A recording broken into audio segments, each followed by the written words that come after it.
Muito boa tarde a todos. Muito obrigada pela presença no Fórum Bilateral de Ciência e Inovação, Itália-Portugal. Este é o último evento que se insere na Expo Itália 2025. A Expo Itália 2025 é um projeto da Câmara de Comércio Italiana para Portugal, em parceria, em colaboração direta com a organização, também com participação da organização, da Embaixada de Itália, do Instituto Italiano de Cultura, Fácia, ISEL, de outros parceiros que contribuíram para um sucesso de muito evento, um evento de muito sucesso que decorreu em Oeiras, tendo sido inaugurado na quinta-feira, dia 16, e se estendeu até domingo, dia 19. Nós, neste ano, decidimos ampliar o escopo desse projeto, inserindo também a parte de inovação e de ciência, para que também tenhamos esse espaço que é tão importante para ambos os países, Portugal e Itália, e para que se possa também valorizar a cooperação e a colaboração entre os dois países. Meu nome é Denise de Almeida Pérez, eu sou secretária-geral da Câmara de Comércio Italiana para Portugal, e, portanto, vamos já dar início agora à questão de abertura. Informo aos oradores que podem falar diretamente da mesa, porque temos um sistema de som que se distribui. Bem? Então, tenho muito gosto de pedir para que dê as palavras iniciais ao cônsul, senhor Simone Salvatore, que nos dá a honra da sua presença. Obrigado, Denise. Estou contente de estar presente aqui hoje neste Fórum Bilateral, que é a primeira edição deste fórum, e quero, antes de tudo, agradecer à Câmara de Comércio Italiana de Portugal e também à Fácia, a Associação de Investigadores Italianos em Portugal, e, com certeza, também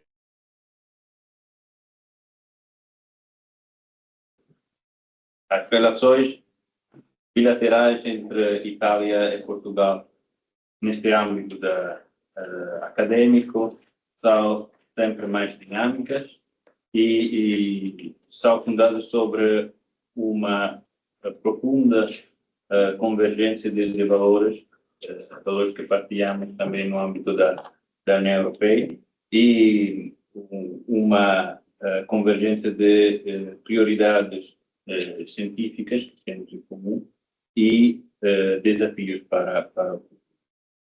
Nossos dois países são ligados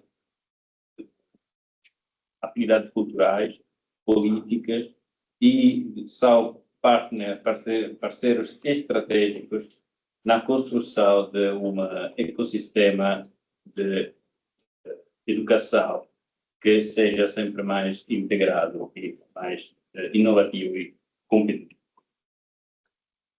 A cooperação bilateral entre Itália e Portugal no âmbito científico tem uma história caracterizada por intercâmbios e colaborações em diferentes âmbitos, também no marco das atividades de dois programas europeus de investigação, por exemplo, o Horizon Europe, os bancos da European Research Council, etc.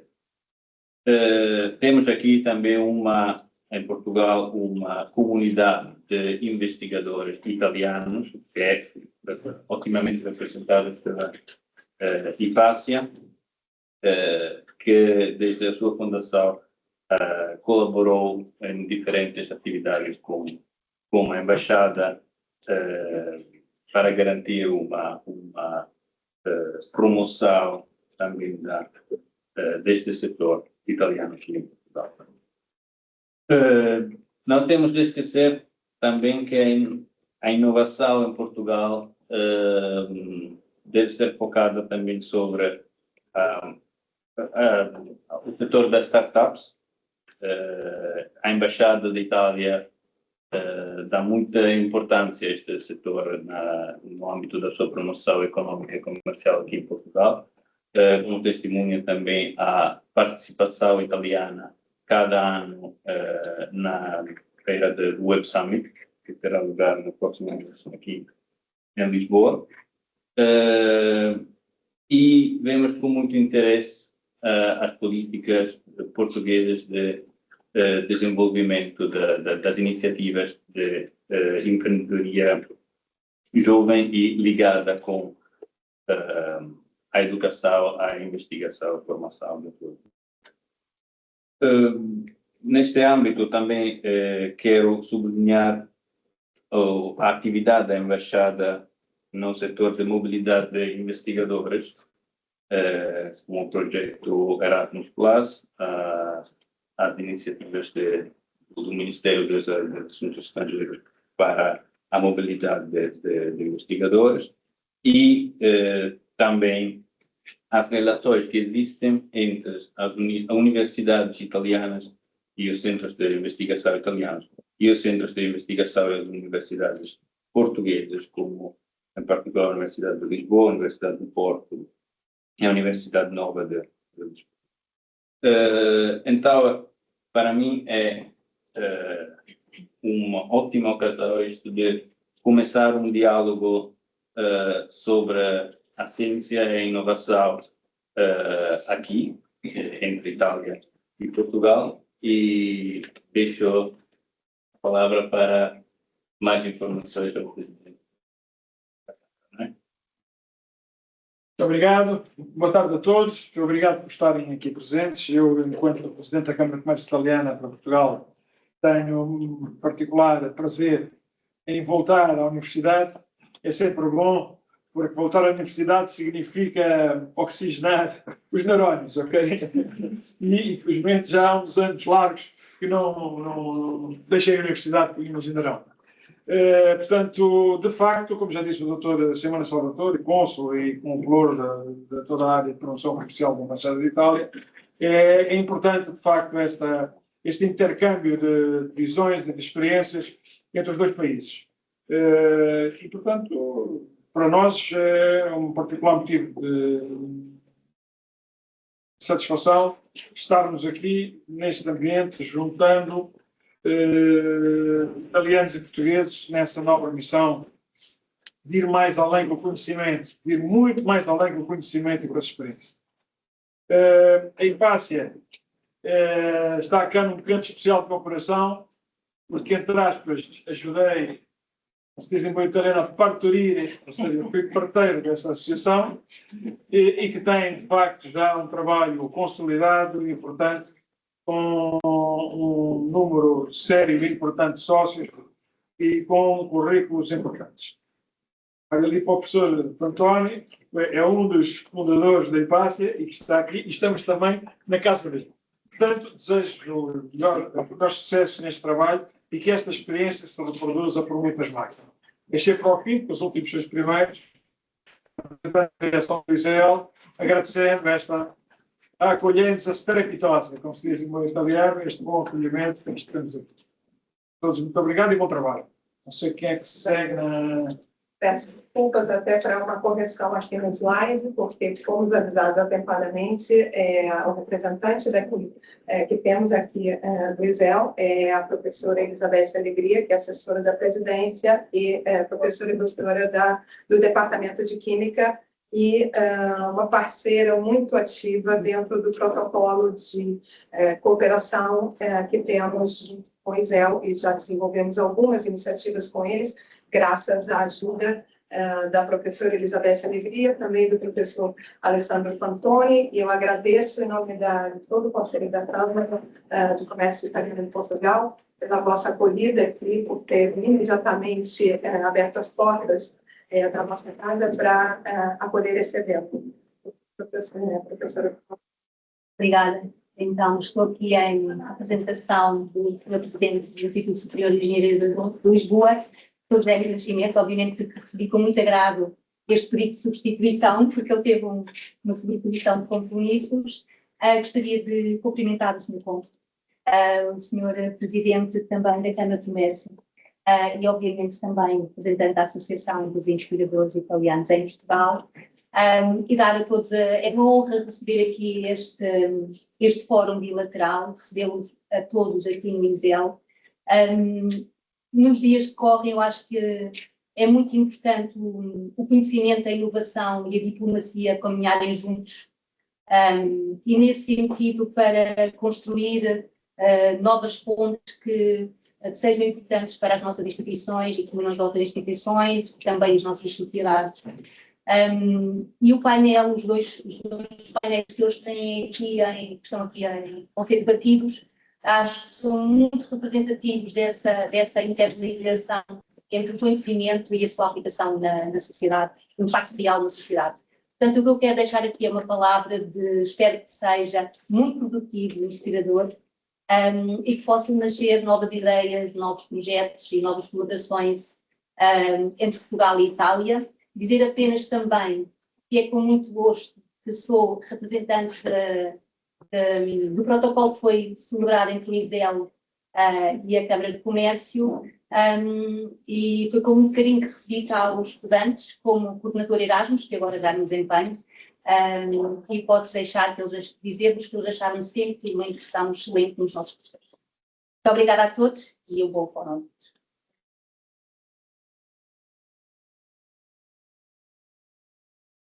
Sim, temos muito gosto, muito gosto de que digam as palavras a presidente da IPASE, Associação dos Investigadores Italianos em Portugal, Giuseppina Raggi.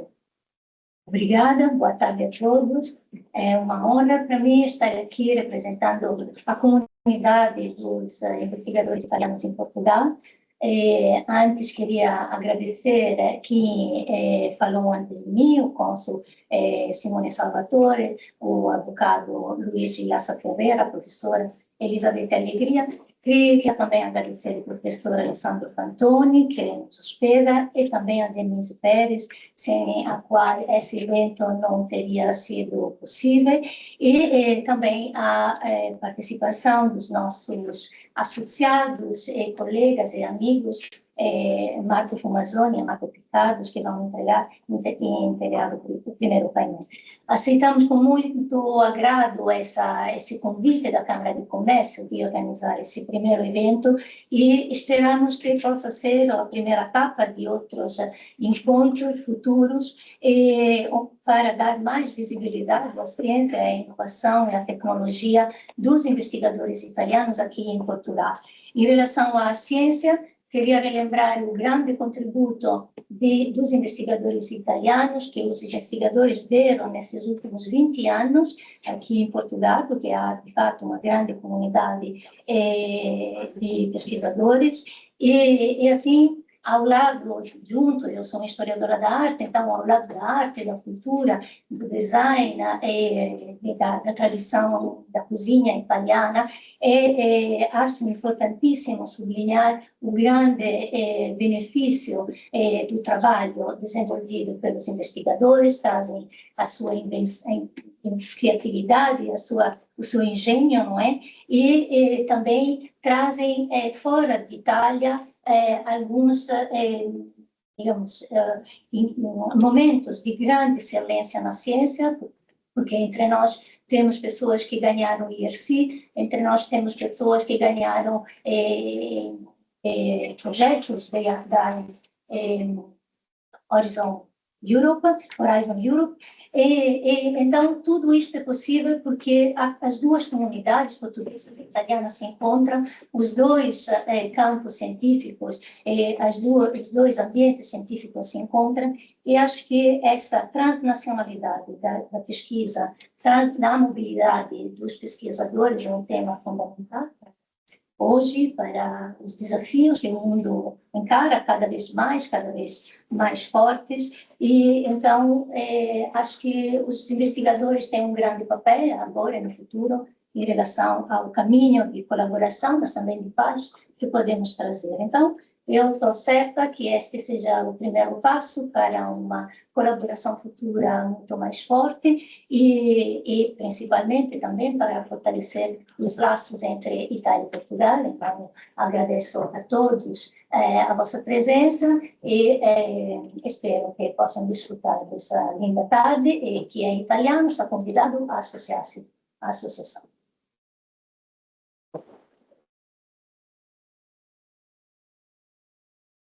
Agradeço, então, às autoridades pela presença, tá, nesse momento de abertura, e peço, então, que tomem os seus lugares aqui na primeira fila, para que possamos compor a mesa do primeiro painel.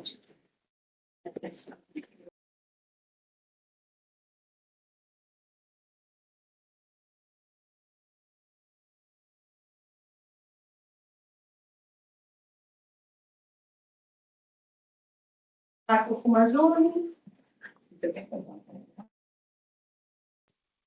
Ricardo e João Carlos Góes.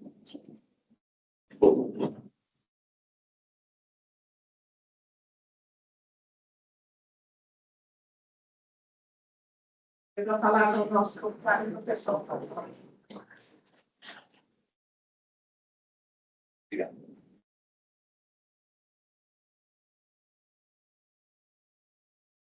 So, não é por não falar português, mas vamos trocar para uma língua nacional, para podermos falar em inglês. So, welcome to the first session. Thank you very much for being here. And I will introduce this first panel, which is composed by two Italian researchers working in Portugal and one Portuguese researcher working in Portugal, but we need some lot of connection with international cooperation and Italian institutions.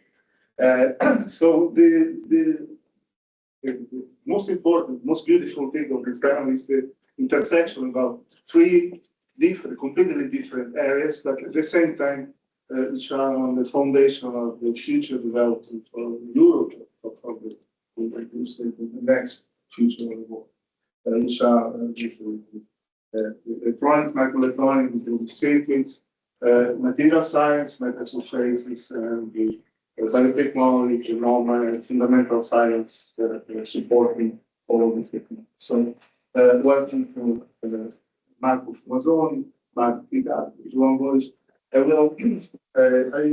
I asked them to prepare a very short presentation about themselves and the scientific area that I think so. I will start with João, please. So good afternoon, everyone. Thank you. Thank you very much for the kind invitation. It's a pleasure to be here. See my colleagues at the panel. And my area of, so I'm a professor at the University of Lisbon for a long time, over 35 years. So my area of expertise is chip design, so integrated circuits. And I put here some slides, some examples. So I do chip design for starting from fundamental research up to industrial applications. So I put here 4 examples. So we do, for example, we did in the past specific circuits for research. This is one of the examples. We did very recently a chip for space applications to be included in the ESA, the European Space Agency satellites for the LISA missions, for those that are supposed to measure gravitational waves. So we did part of that chips that they use in the system. We also did some circuits for CERN, for the center in Switzerland for particle measurement and particle detection. And I also have an industrial example of a chip for measuring the quality of the water. And that system has been developed, and it is currently in use in the south of Lisbon in Almada municipality. So we did a chip to measure 14 different parameters of the water, physical, thermodynamical, and chemical parameters. And so I do, as I mentioned, my group does very fundamental research, but very applied research. And I normally work very close to the industry. So we work with very different companies. For example, AMD in Ireland, OnSem in Switzerland, Infineon in Austria, and also ST Microelectronics in Italy. So we do those types of work. When I started, and I will conclude with that, when I started like 30 years ago, 32 years ago, part of my the things that I learned, part to do integrated circuit design was learning Pavia, University of Pavia. So an important part, which by the time was one of the strongest universities in Europe. Short summary. Yeah. But yes, so I will ask to Mark and Ricardo, you can Yes. spend some word to explain this strange word. I will stand so that I'm used to stand, also so that I can point better to some images here. But I'm a professor in Superior Technical in the department since 2 years. So I have a relatively new experience here in Portugal. I'm my area of expertise is optics and photonics. Okay. And I want to share a little bit what we do in particular with technology we call metasurfaces. Okay, just to give you a broad view of what we do. So what we do is on the nanoscale. Okay, but for you to have an idea and to see, we 3D printed a large version of this technology. Okay, so imagine these, but shrink it down by 10,000 times. Okay. So what these are optical components that are completely flat, so very different with respect to the bulk 3D lenses that you would normally see. And what's really special about this is that we make tiny structures. I'm gonna show these around that are of the order of the nanometers. So imagine like 1,000 times smaller than human hair. And each of these pillars, each of these structures can be tailored and designed to shape light. Okay, and so with this completely flat technology, we can do a lot of new things. So this started around 10 years ago in a group in Harvard where I did my postdoctoral research, and today now is a technology is mass produced. Okay, maybe you don't know, but you're carrying these in your phones. Okay, so what makes it special is that we can they're completely flat, so they're very light. We can use them for imaging. For instance, in the phones and in iPads, they are used to do face recognition, so they can basically project many dots and then allow us to recognize face. They can be used in medicine, for instance, in endoscopy. Again, it's very convenient. They are very light and flat. In augmented reality, they are fantastic because we can integrate in lenses, and so we can see through them, but still guide projected images from a screen up here into a brain. And on top of that, also, well, more and more they can in any of these applications where, for instance, in space or in drones where you need light component, they can be pretty cool. And I want to conclude saying that my research is mainly fundamental. So I'm developing these metasurfaces for very intense laser for IGV science. But and I think we're going to talk about this later. But there's a tight connection between the fundamental research and applied one. In fact, I just created a startup before the summer. And by the way, with some support of this interesting, I was just realizing this today, but with support of Italian and Portuguese companies. So one is D-Orbit, a very big company in aerospace, and one is the Kever, which is one of the Portuguese unicorns in Europe. Thank you very much. Thank you, Mark. I will also stand and go here because I have a couple of animations to go. It was basically to summarize a little bit of where I'm coming from and give you an idea of what I do. Of course, I'm Italian and I'm a biologist. And my training started in Milan, first at the University of Milan, and then on IFOM, which is an Institute of Cancer Research. And there I was studying DNA repair. So, of course, you all have heard about DNA. It's an important molecule that store the information required for our cells to make virtually everything that our organisms need to take care of. Of course, it's an important molecule. It needs to be maintained and meaning repair when there are lesions in the DNA. These lesions can come from chemicals, UV, and so on and so forth. And it's very important to repair these lesions. Otherwise, the information deteriorates. And for instance, it's something that happened during cancer development. However, I realized during my PhD studies that this was just one phase of the coin, meaning that when you fail to repair the lesion, you end up with a mutation, and this is bad in the context of cancer. However, without mutations, there wouldn't be life on Earth, meaning the organisms, if you remember some biology classes in high school, organisms have been evolving on planet Earth, adapted to the environment, and this adaptation requires progressive mutations which are inherited by organisms. So in order to look at this side of the mutations, the one that allows organisms to adapt to the environment, I decided to cross the Atlantic and to go to Harvard University, where I focused on gene evolution, so acquiring the skills to analyze genomes, detect these mutations, studying many genomes in parallel, and understanding how these mutations allow organisms to adapt. And after this training, I was nostalgic of Europe, in particular of Southern Europe. So I landed here at the Gulbenkian Institute of Science first, and now at GIM, which is still a Gulbenkian Institute of Molecular Medicine, where I combined the training I received in Italy and the one I received in the United States, studying how cells, now not organism, not multicellular organisms, but how single cells adapt to change in the environment by sequential mutations. And for instance, this is important to understand fundamental aspects of life on Earth. However, this type of studies also have implications for health.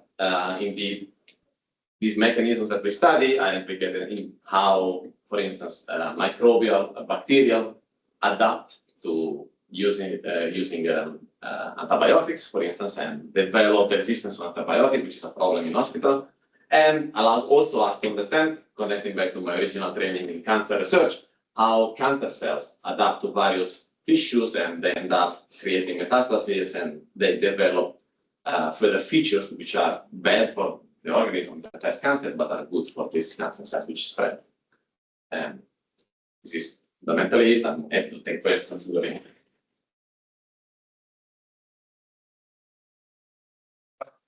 Thank you very much for being short and clear. It's not easy, when you start talking about science. But it's a beautiful science. It's the magic of science, where fundamental science can apply to society, to real life problems, and offer solution to.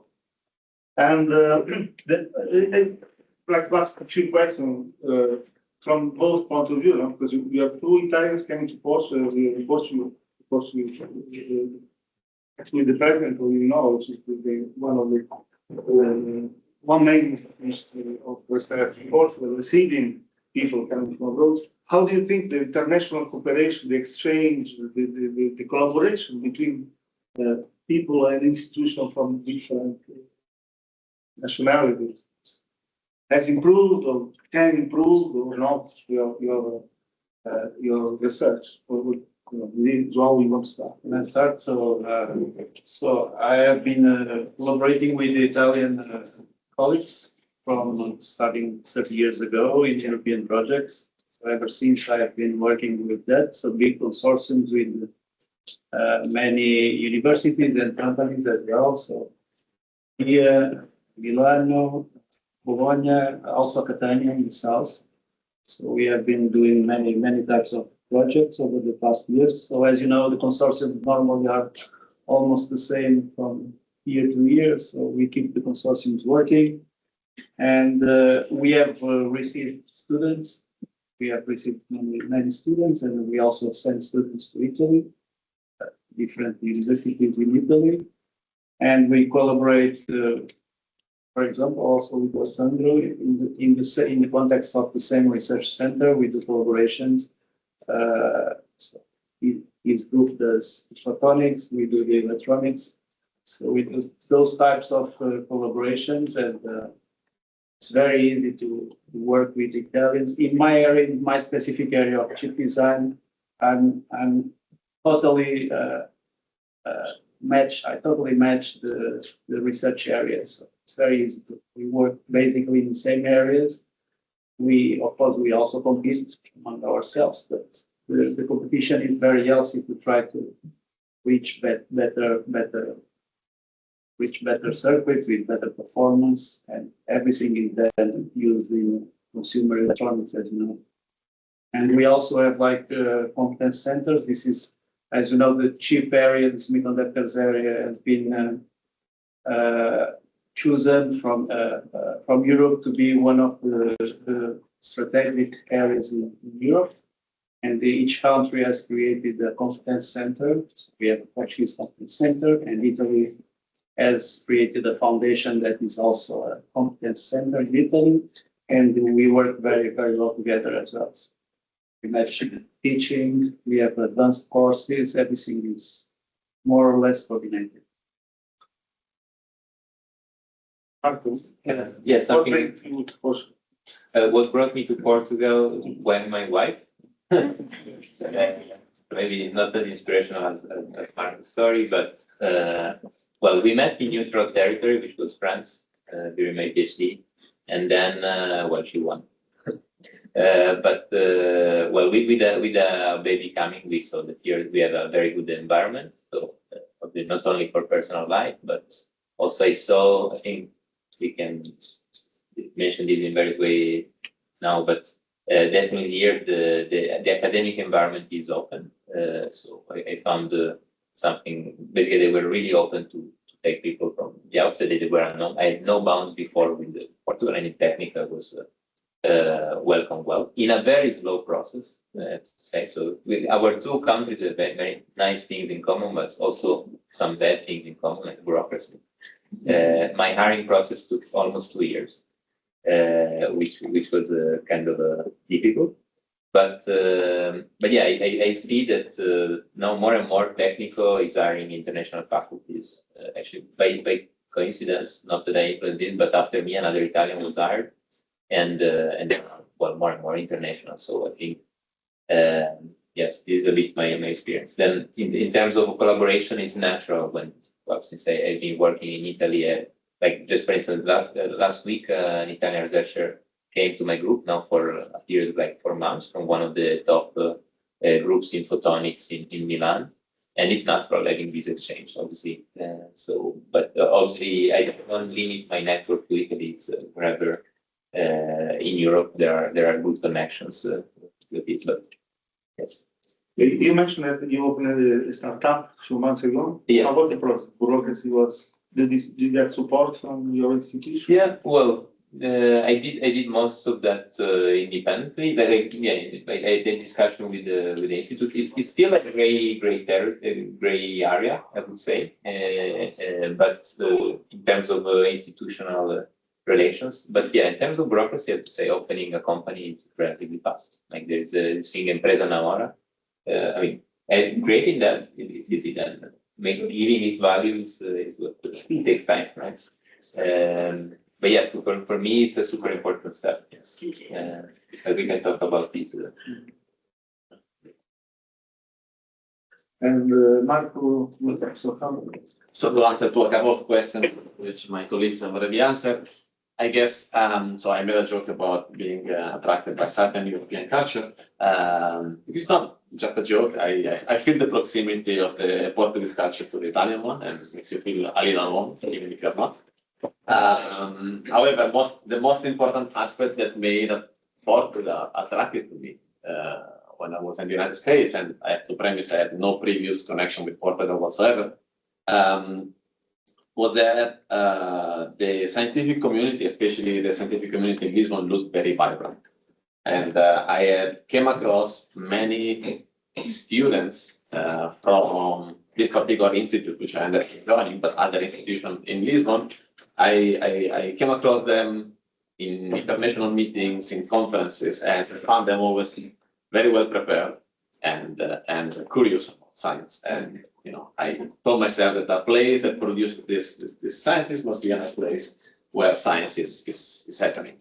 And that's where I started to look into Portuguese institution, and then I found the institute where I actually joined. And I also have to agree with Marco that another aspect that made this attractive is that despite I had zero previous interaction, existence, knowledge, or connection with local scientists, they were extremely open to listen to my ideas and to give me an opportunity, which I have to admit is not as easy in an Italian academic system, where it is of course possible to enter the system from the outside. However, I found people a little less open to strangers, let's say, with novel ideas. While in here my ideas were still in an exuberant way, and they offered me a position. So a great opportunity to start my own laboratory. Well, so let me take the opportunity to ask one more question. Looking at the audience, I see a lot of students, master students, so young people which are starting to enter in the research path. And also, I was in a conference 2 months ago in Madrid, where casually I met one of our students, master students, which is now working in Rome, in the University of La Sapienza. So he finished the master, was here, and then he went to Rome.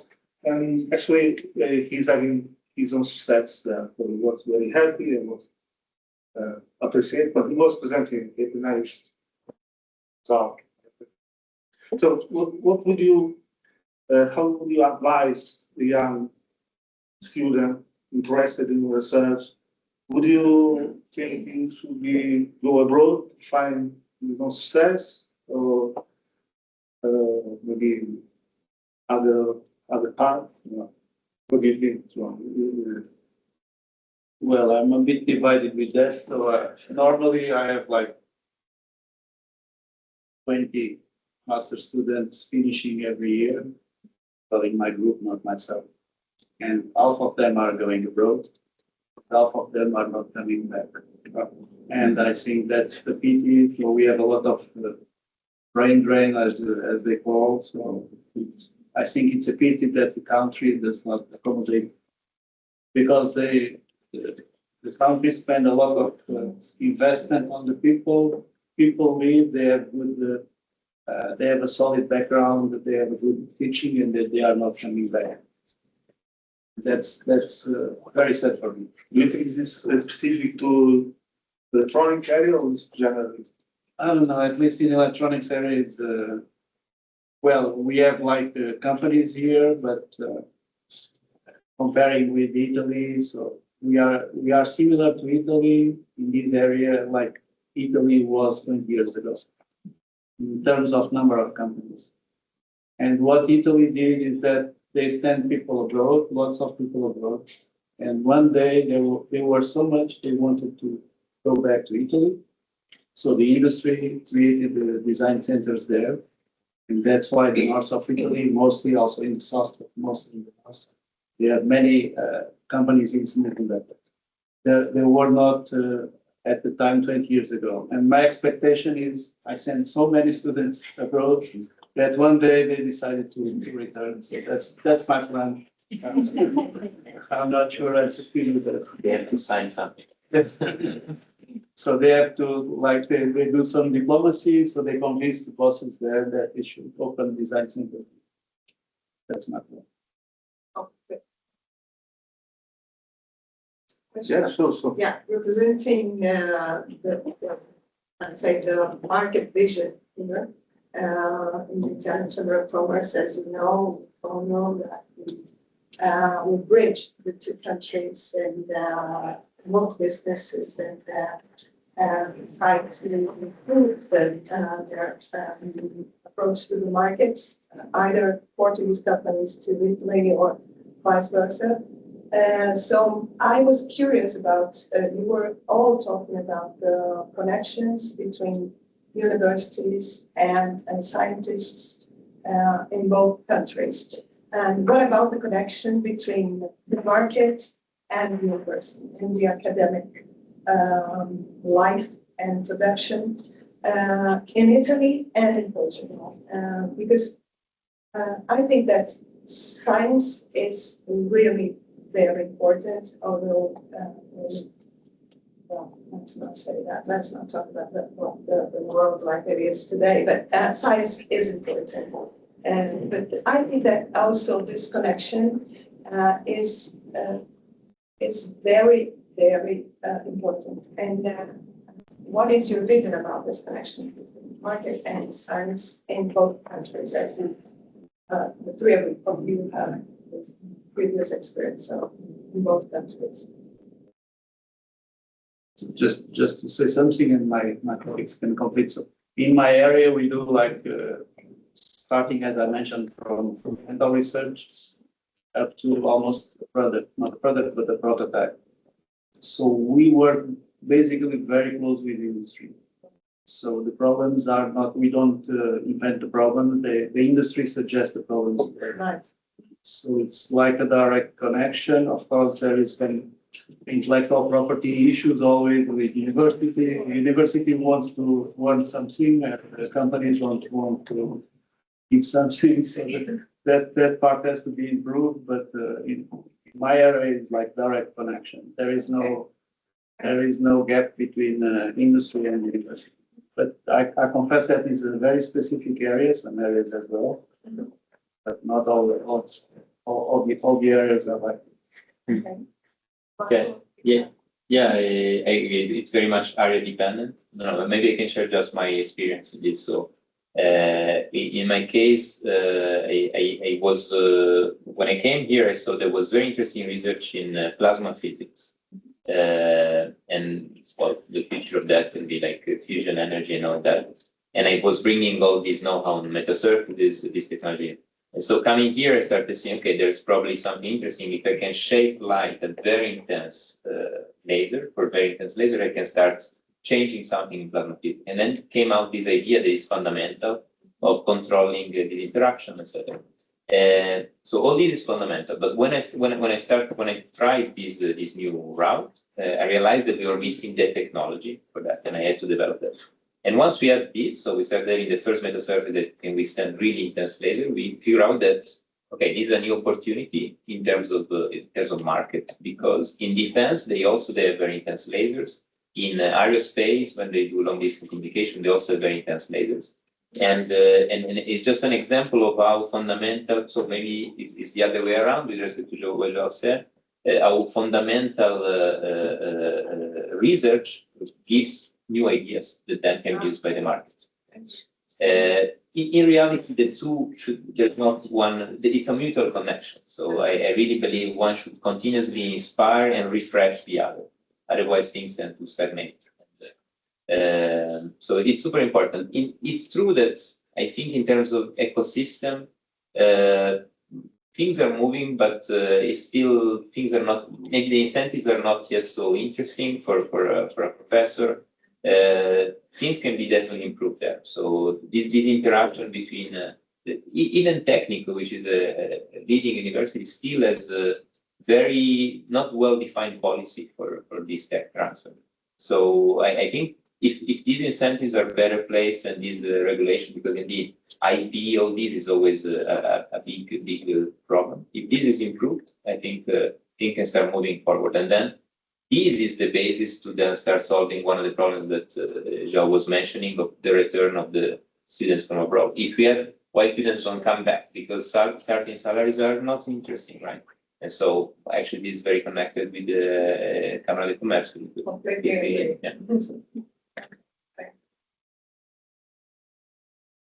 So in my case, my field, which is closer to, let's say, basic and fundamental biology, is traditionally far away from direct connection to industry.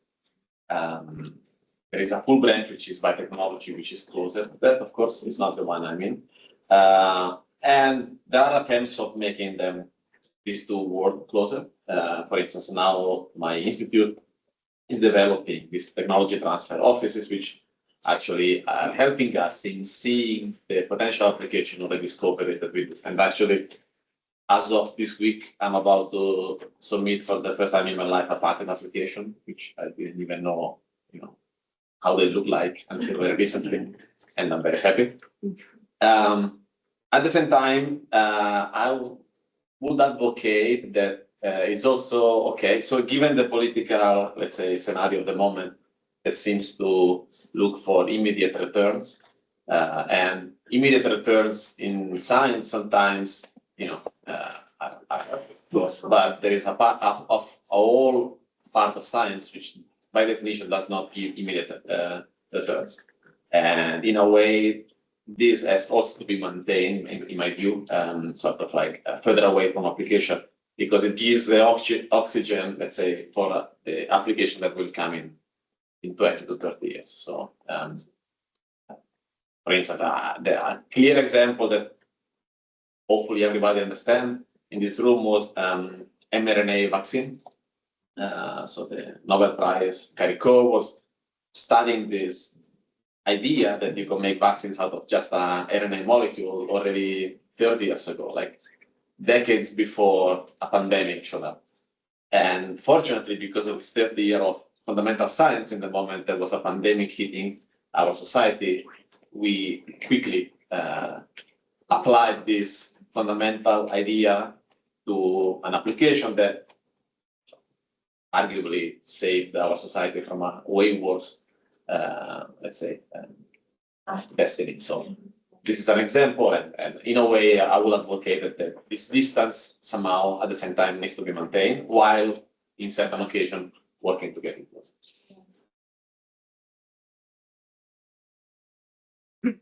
But the problem of applied science or fundamental science is not easy to understand.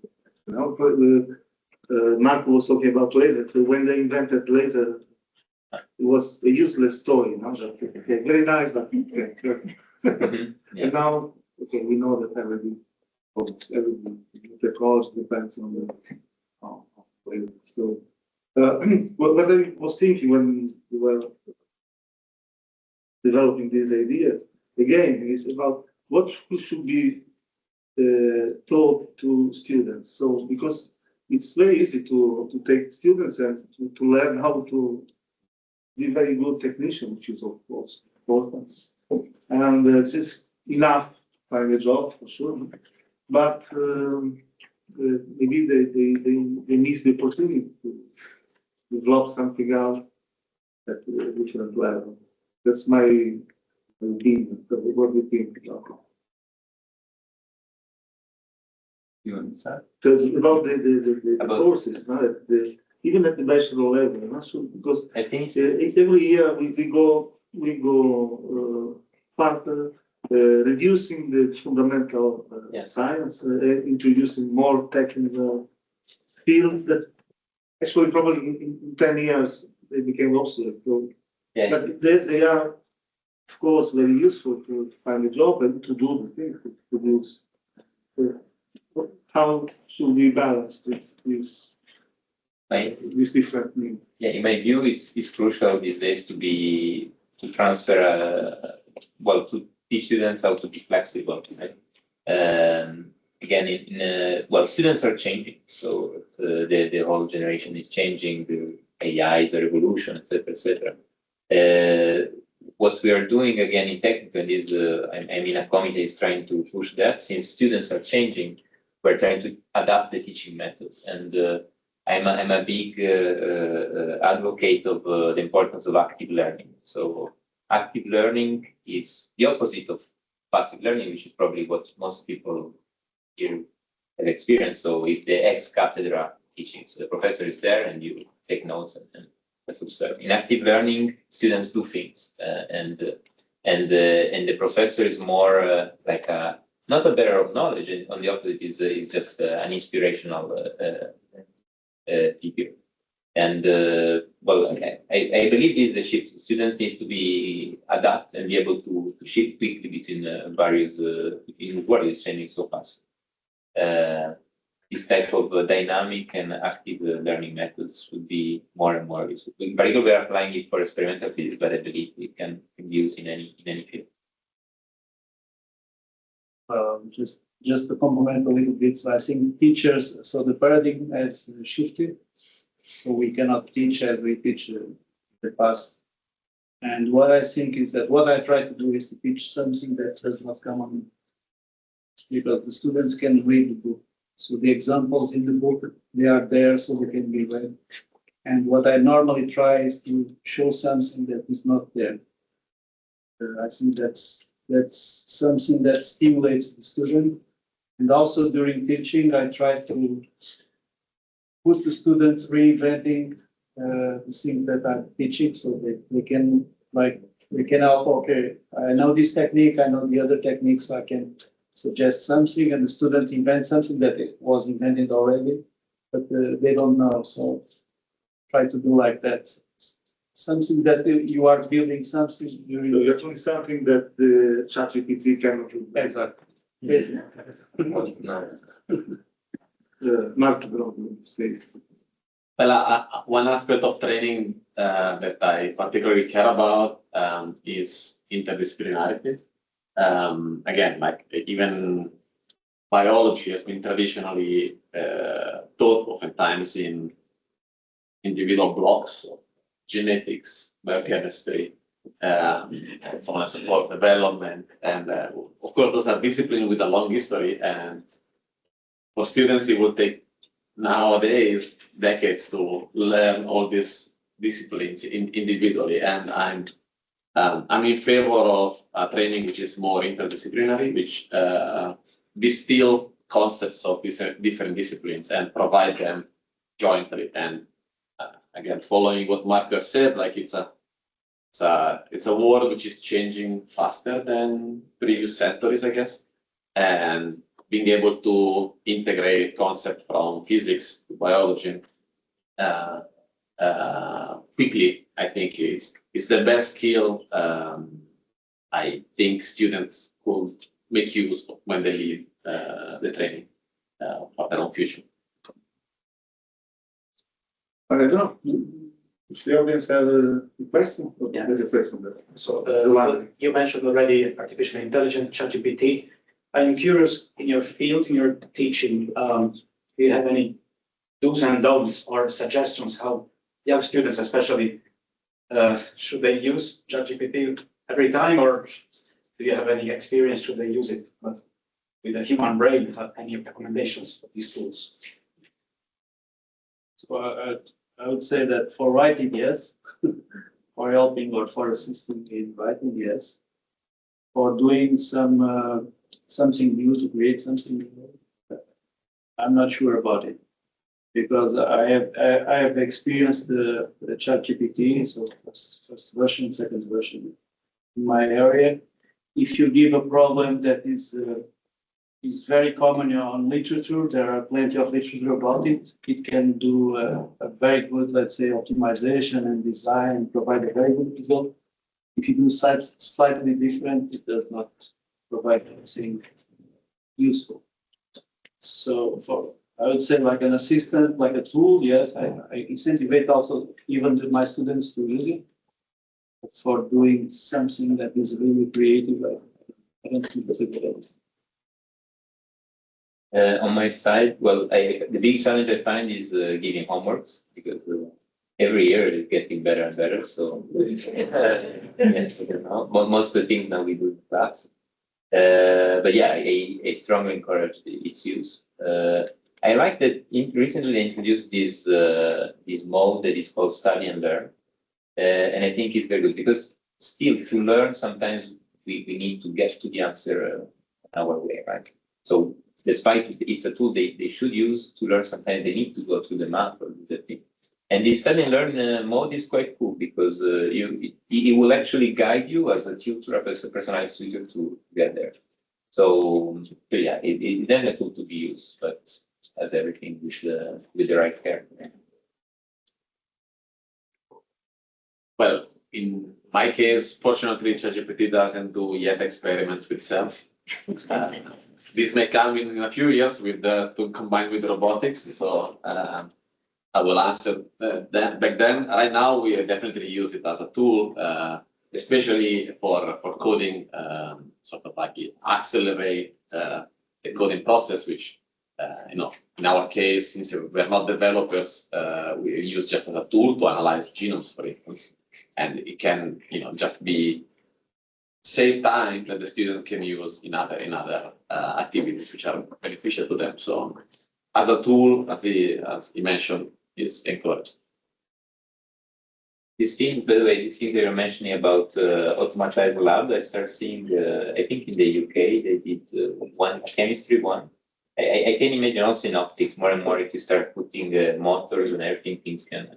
So there will be even labs. But I agree that still we do sometimes some tinkering that is hard to. That doesn't make sense. So it's even hard to figure out with AI.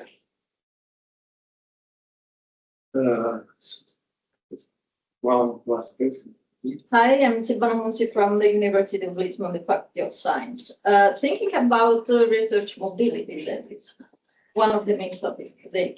The research assessment is changing in Europe. I don't know if you know the DORA or Quara initiative, for example. So do you think that Portugal is aligning with that enough to prepare the students for what is coming? Thank you. I don't know these programs that you mentioned. So is it like similar to the Erasmus program? No, it's not a program. It's the research assessment. Now, the research assessment hiring people is based on metrics, the number of citations, the number of papers published.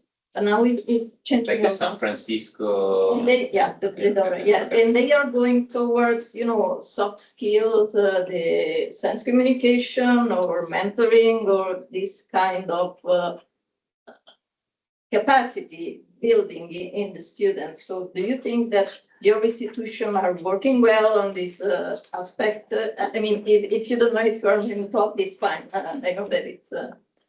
So perhaps I can start because I care a lot about research assessment, and I oftentimes find myself lamenting that institutions are behind certain initiatives in terms of some of the initiatives that she mentioned, they are trying to changing the way we assess researchers in terms of who we hire, who we promote, who we allow to keep doing the work that they're doing.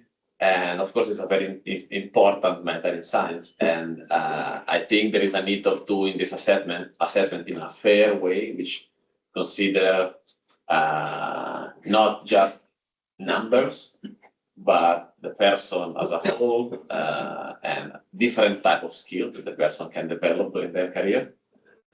Because evaluating people based on numbers, in my opinion, it's of course a shortcut to get to a ranking, but it's a shortcut. In the moment, there are shortcuts, there are cheaters, and there are controversies in how you rank this particular number. So to answer your question, I don't think institutions are yet implementing innovative ideas in evaluating, in how we evaluate research, and I wish they would do it more. Yeah, on my side, what I think is important, but this requires a huge shift for the whole community, is to work before the assessment. So really redefine the concept of production. So I'm very interested in this movement that started. It's called slow productivity. Actually, in the Academy of Science, I'm trying to build a little bit around this to let the academics rethink a little bit. It's based on three pillars, which is do less, and then work at a more natural pace, and then be obsessed with quality, which kind of complement the first. And I think we need to start from there. Then assessment is absolutely very, very important. But until when we don't change the way we produce, I think we're still going to have these problems. So comparison of numbers, etc. So I think it's part of a bigger problem. I don't know exactly how to tackle it. Well, just to complement, so I think numbers are important, so rankings are important, performance indicators are important, but we should not take all the decisions based on that. So we need to see, as they mentioned, so we need to see the individual not only as a quantity of indicators, but also as quality. So I have an example of a colleague of mine from UCW. Once he told me that his paper with more citations is a paper with a title like Corrections to Paper of Another Guy. So he found some errors, and he put that he wrote that paper with the other paper corrected, and it was a paper about neural networks. And the guy that wrote the paper won the Nobel Prize. So his paper was the correction of the Nobel Prize. So let's say sometimes quality is important more than quantity. Okay, so thank you very much. Thank you, João, Marco.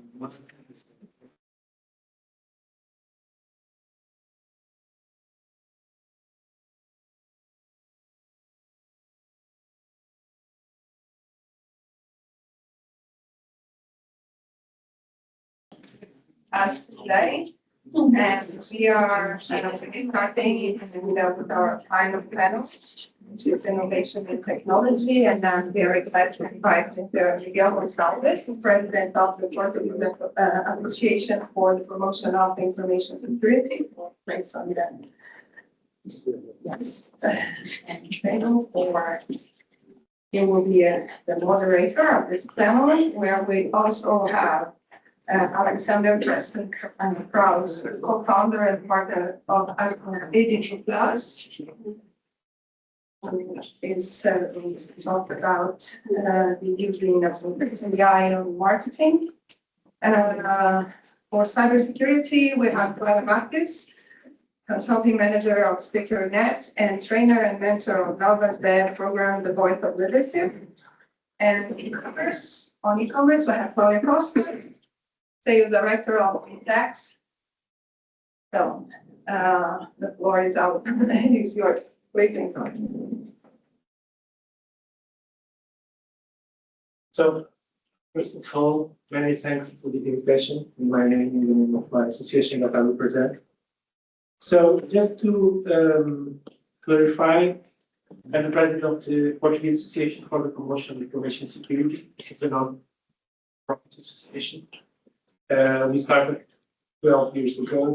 Basically, we promote cybersecurity and information security in society in Portugal across all different areas. Okay, so our objective is to promote information security across different sectors of the society. So, and first of all, I will present this fantastic panel.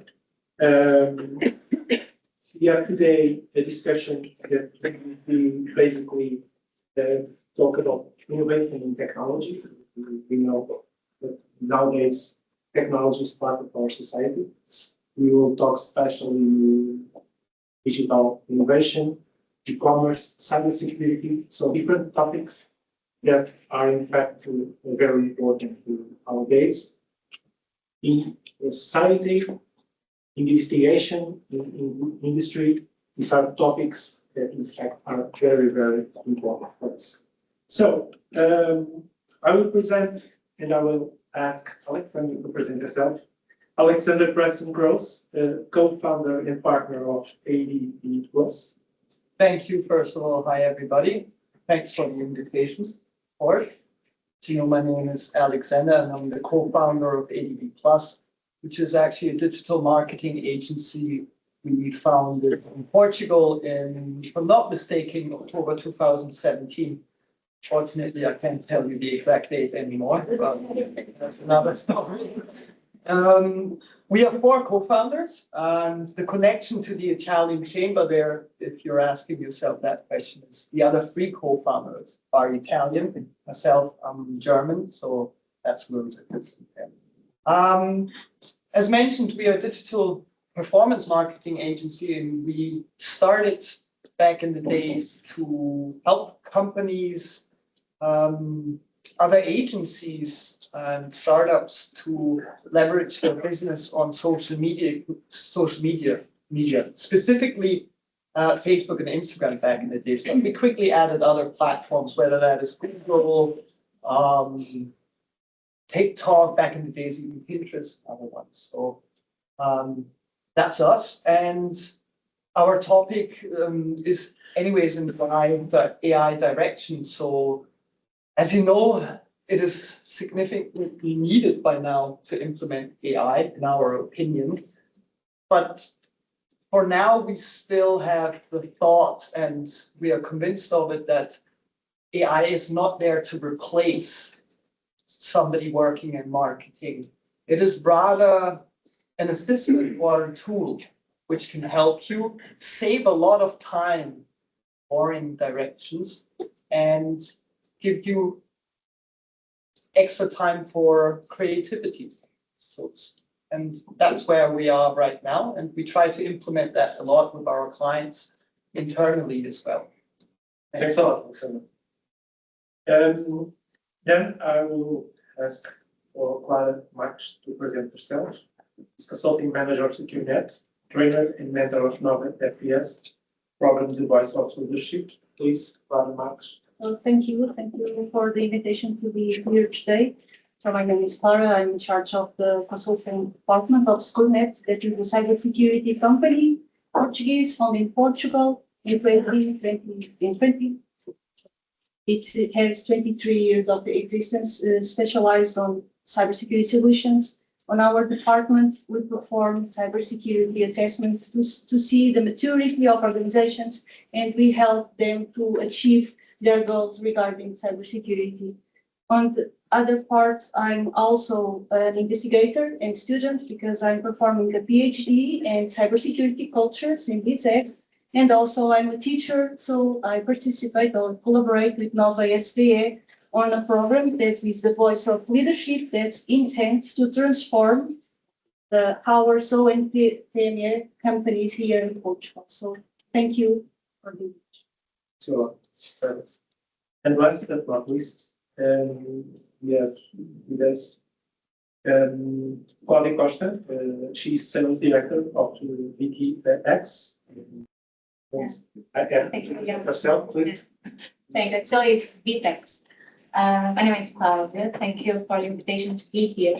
And actually, it's really nice to be here because my department works directly with it. So I have here some clients that you may know, and Portugal doesn't know them, that are, for example, Market Planet and others like that. So I think it's going to be really, really nice to give you some ideas of what we do. VTEX is an e-commerce platform based in Brazil, no, born in Brazil. And all Latin America knows us. We are really huge here in Europe too, with 3 clients. And actually, we are the guys that can give some issues to my colleague here, to Miguel. We are a public company, so we really have to do everything really strict in cybersecurity. And of course, we use some things like Alexander does with AI, with partners like Alexander to provide more quality things to our clients. So we have more than 25 years in VTEX here in Portugal. We are at least at 6 years, and well, that's all for now. Okay, thank you a lot for the presentation. So next, I will do some questions to our invitations here.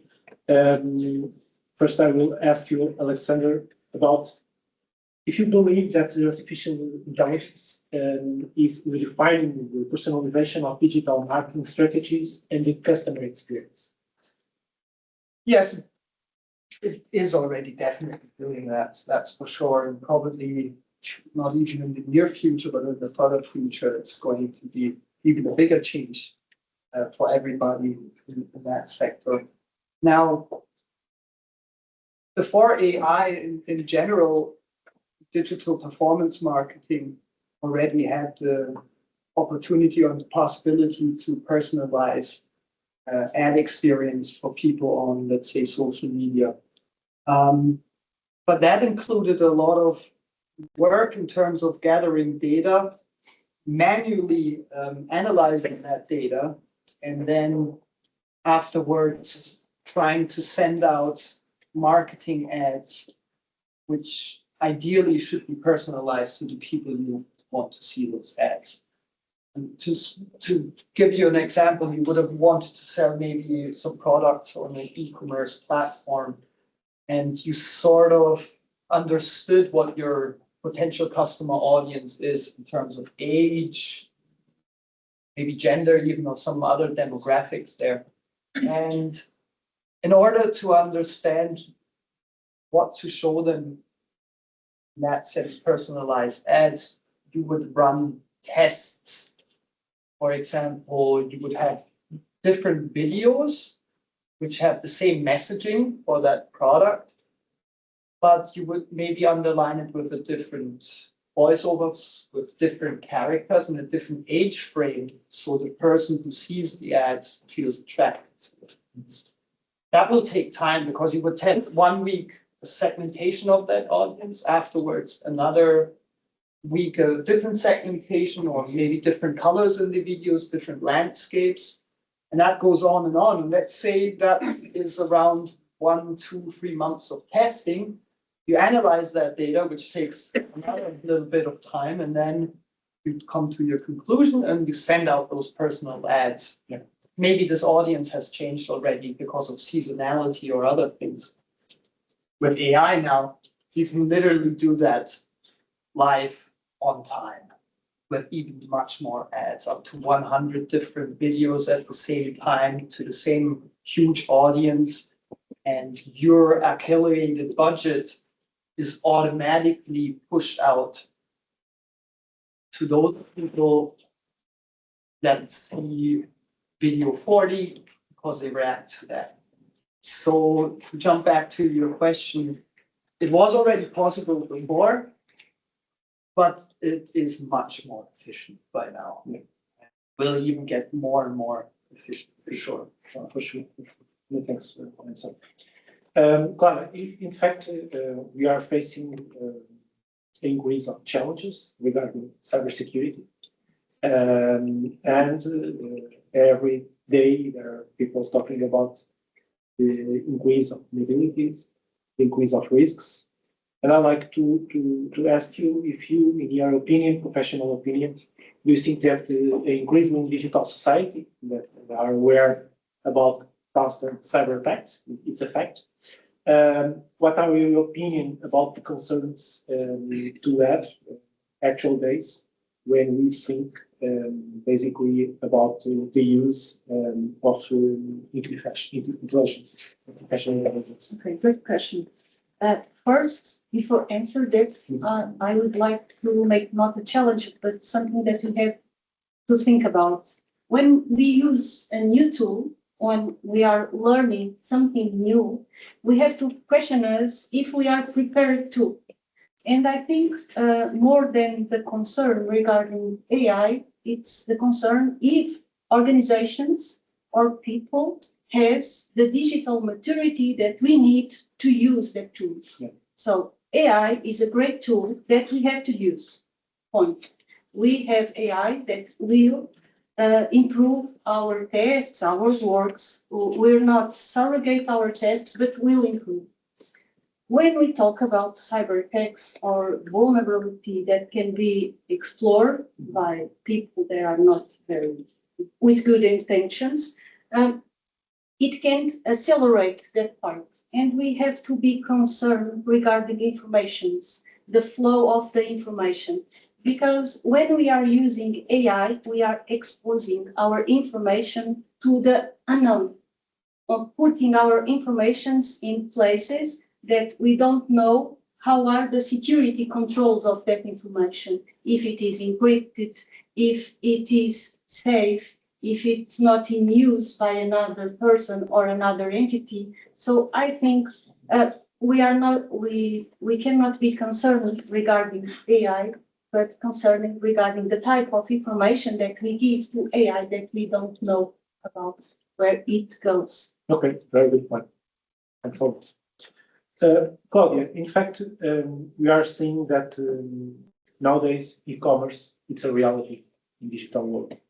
So my first question to you will be, what is in your perspective are the main challenges that e-commerce companies face when integrating AI solutions, both technological and strategical? Because sometimes people forget to talk about the strategic when you talk about AI, sure. And it's more than technology. Yeah, and actually it's where it starts. It's on the strategy of the companies. Yeah.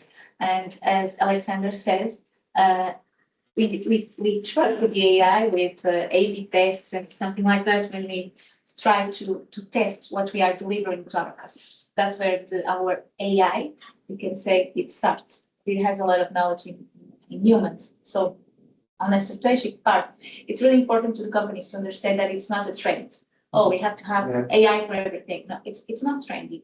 It has to make sense to the company. So sorry to interrupt, but right now all the society thinks that AI it's a trend. well, it is if they use it as a trend. Like, okay, I have ChatGPT for all, but what will it bring? It will bring like on the other panel that we have here, homeworks that are equal for everyone. No, it's not what we want. Right. Or an email that is sent like for everyone, or posts on LinkedIn that are exactly the same for everyone. No, we have to think on AI for e-commerce. Like, what is my strategy? What is the things that I'm doing that AI will be capable of? And one of those things is what Alexander was saying, like analyzing data.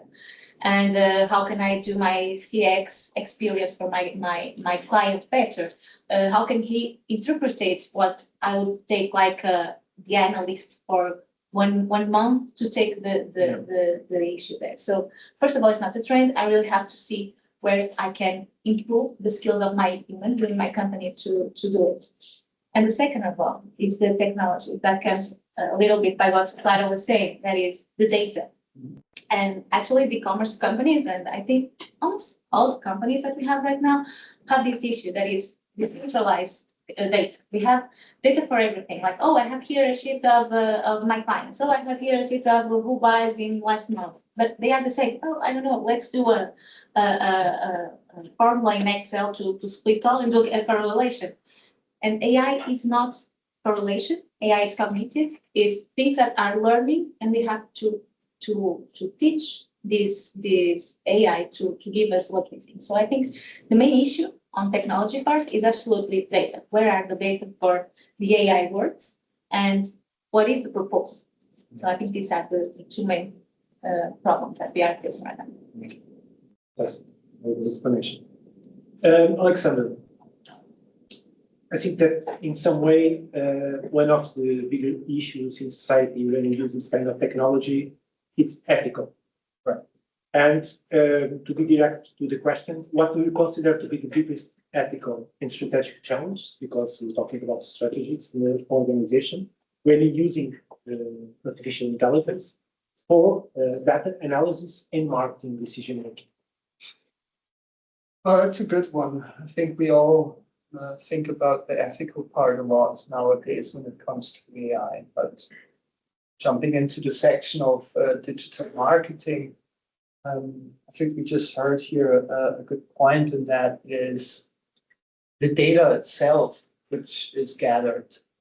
I think we have to understand, and it's really important that if data is gathered, this has to be communicated in the correct and transparent way to the people online, where, for example, e-commerce companies gather their data, right? This is an issue sometimes, because communication is not very well. Yeah, like maybe a potential website visitor is not aware of that, and then maybe something pops up and it turns into a problem. So, I mean, we have to communicate that the potential, let's call it client or customer, his data has to be confirmed from his side to be gathered. And I think that is a tricky part, not only because then a lot of people opt out of this option and they're not really, in a sense, trackable anymore, which is then for the company who tries to sell products a little bit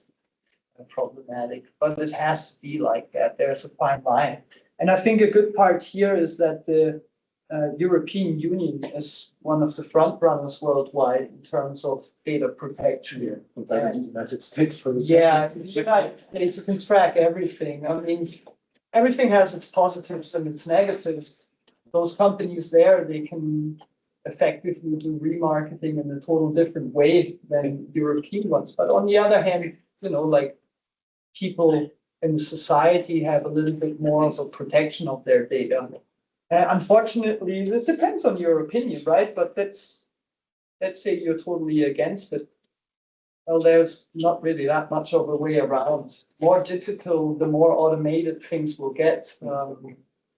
The more you have to be okay with it in a sense. I would say, and it's definitely a difficult part, but there's the obligatory thing of the companies to openly, transparently mention that.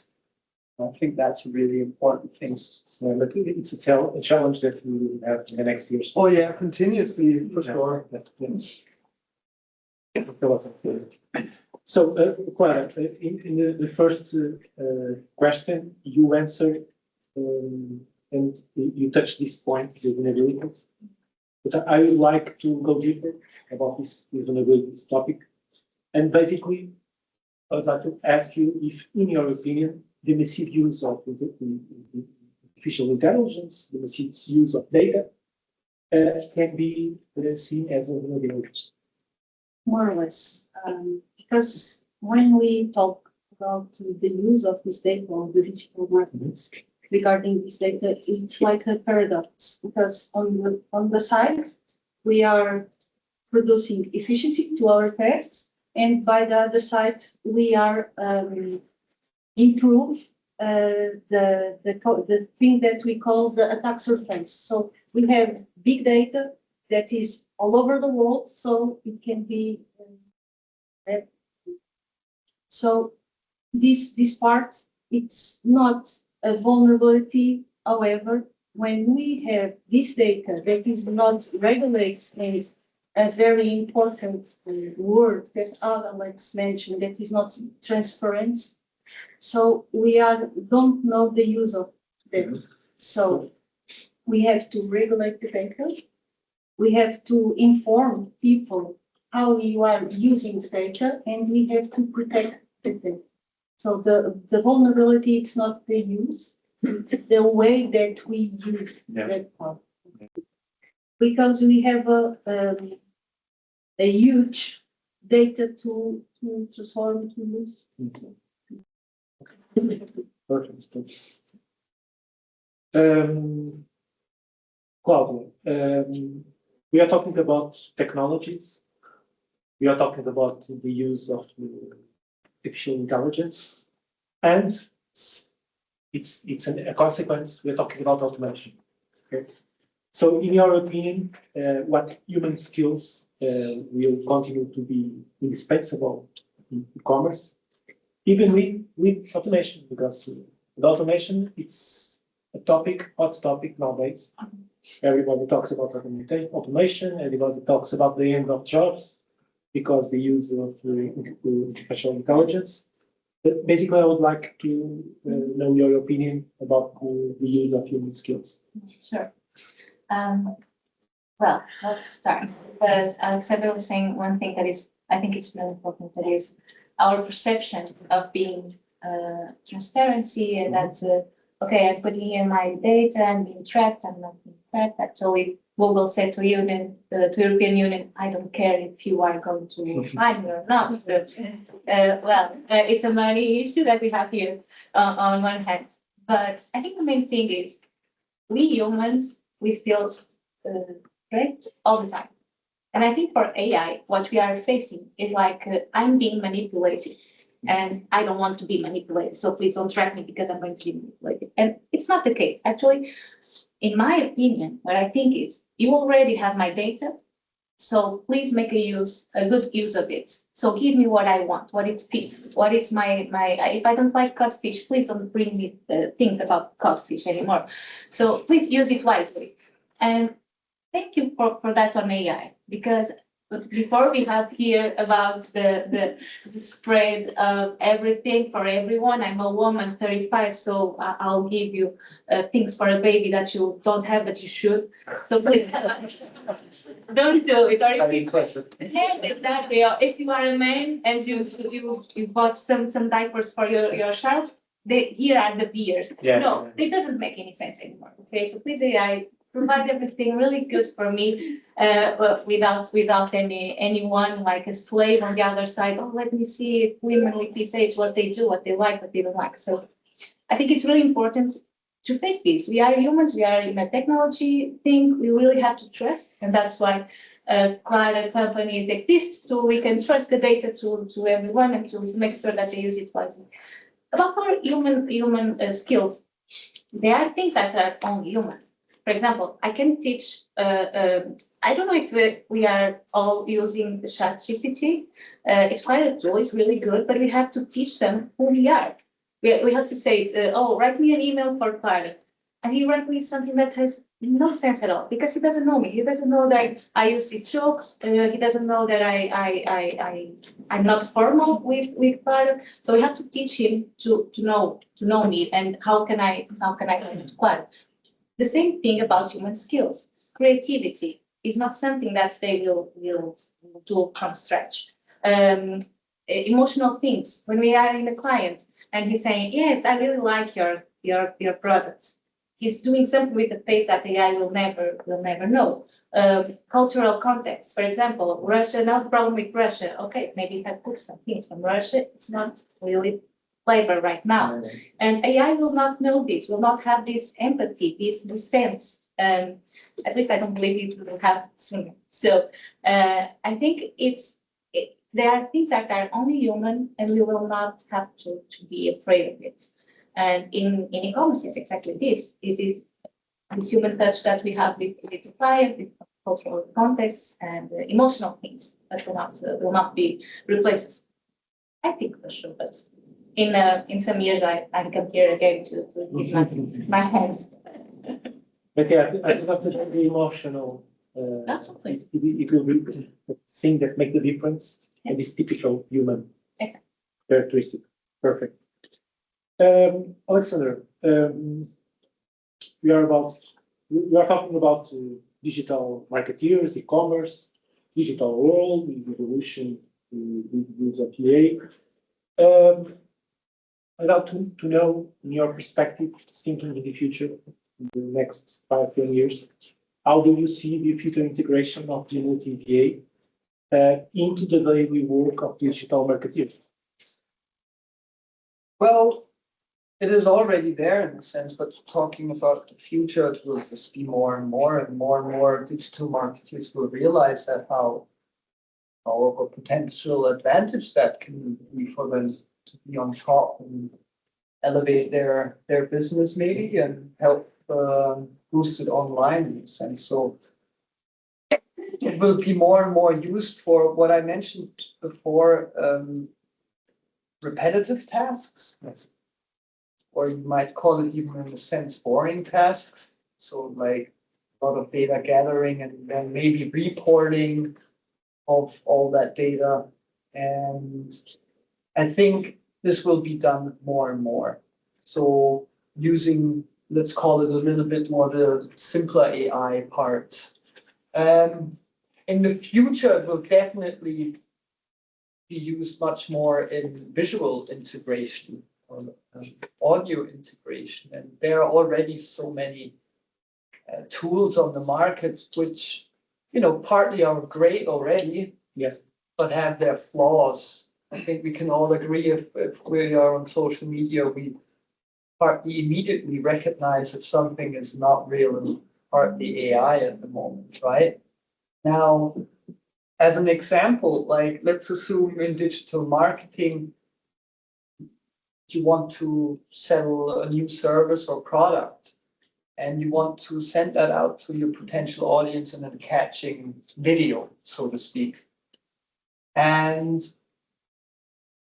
a good example here is OpenAI Sora, which is great. It's basically you just text prompt what you have in your head visually in a sense, and let's say it pops it out in a video form with potential multiple characters, multiple landscapes, things like that.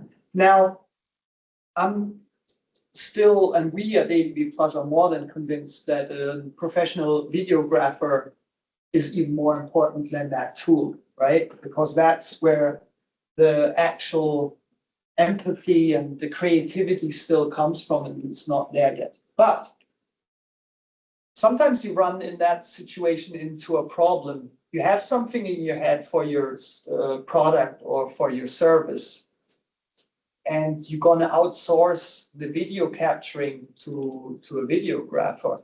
And it's sometimes a little bit hard to let them understand what you envision from your side visually. Maybe you write it in an email or you talk to that person in a meeting. Now let's assume you and your team already had a brainstorming meeting, you agreed on landscapes, color, mood, topics, and stuff like that.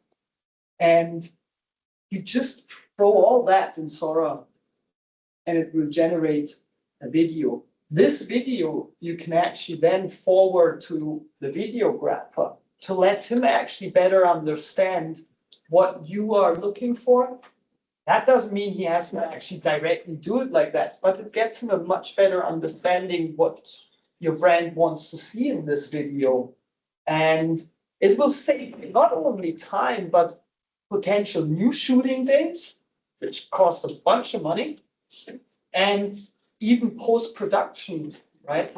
Like it's just a great time. So that's just an example of how it is right now and where it will go in the future even more, I think, is the visual part in digital marketeers. But because again, it's already in there and it's already used for with ChatGPT and caption writing, post writing, email drafts, stuff like that. But the future is more in that direction, in our opinion. Nevertheless, we need the human always to review and validate what it spits out. Because maybe it doesn't 100% align with your brand values you have, and imagine you just don't review it, send it out, and then you get a shitstorm on that one, right? Very good point of view. Many thanks. Well, this question is something that I really like to read a lot because it's something that I also believe.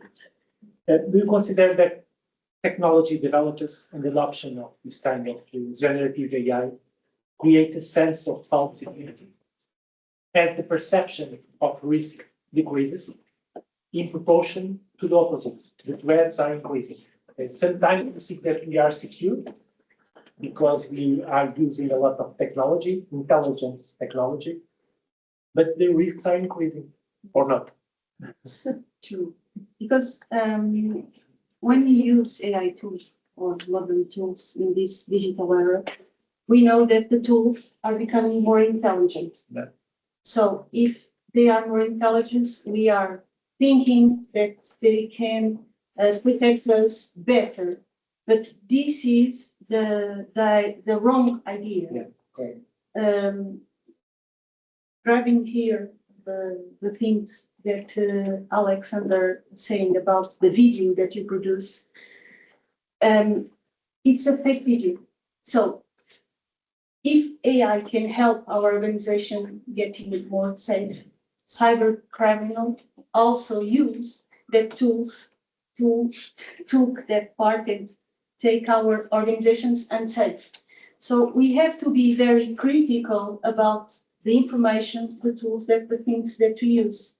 Because we are entered here on the part that is social engineer, and with fake videos, fake emails, fake advising, like Claudia was mentioned, is very dangerous for the organization. So the risks increase. And the solution, I don't have a solution for that problem, right? But maybe the bet for that solution is cultural, because the wow factor or the different factor is human. So we have to be very critical regarding that part. The risk is there. AI enlarge that risk. It's good to protect us, but it's also a way to enter in our organizations. So we not should, like a little phrase to end it. We should not fear AI. However, you should be critical about the use of that. Yeah, I totally agree with you. Many thanks. So, Claudia, I'd like to do a final question to you. That in fact is something that we have already talked about it, but we would like to close this discussion with this question because I think it's a good one. In your opinion, should the massive use of AI in digital marketeers be seen as a risk or a business opportunity? Well, that is the opposite of me. I think the risk, of course, there is a risk. There is a risk of the transparency that we are using it, how we are creating things, how we are providing things. And actually, for companies, the main problem is in efficiency that we can provide when we have this trained in AI and not on a product. But I think it's an opportunity because when we see how companies really use the AI on their e-commerce, we see how the sales are raising super professionally. Okay, like let's face, for example, Black Friday. That is something that we all know now in Portugal. Black Friday, the teams that were working on Black Friday had to see where is the sales and how to provide the ads at the same time. So, for example, if I'm selling jeans like hell, like 1,000 millions, whatever, I really have to put all my ads on that to increase that. Okay, let me. So we have teams that were working 24 hours only for Black Friday. With AI, that doesn't happen because actually this AI can do these transitions really quickly to whoever is working and provide more business for you. So the thing here is, okay, we have a risk, of course, for data leaks. That I think that's the main problem here in companies, that we have to close that to make sure that it doesn't go with all the data that we are providing to other tools outside of our company. But in my opinion, for our companies, it's really an opportunity. For example, we have here, how many Italians do we have here in this city? 1, 2, 3. Okay. Quite a lot. So, if we can, for example, here's some examples of our companies in Italy. Canali is using AI to recommend the benefits for people to not have so many returns. So the problem of returns they have, it doesn't appear because they have AI to know how to fit better their products in the company. Or for example, Genius Pets is doing a personal nutrition thing for the pet of the owner. So, okay, we can think this of correlation, but it's not because the pet is growing and he needs things new and has new problems. So we have here companies that are really growing their business through AI and through correlations of personal data too.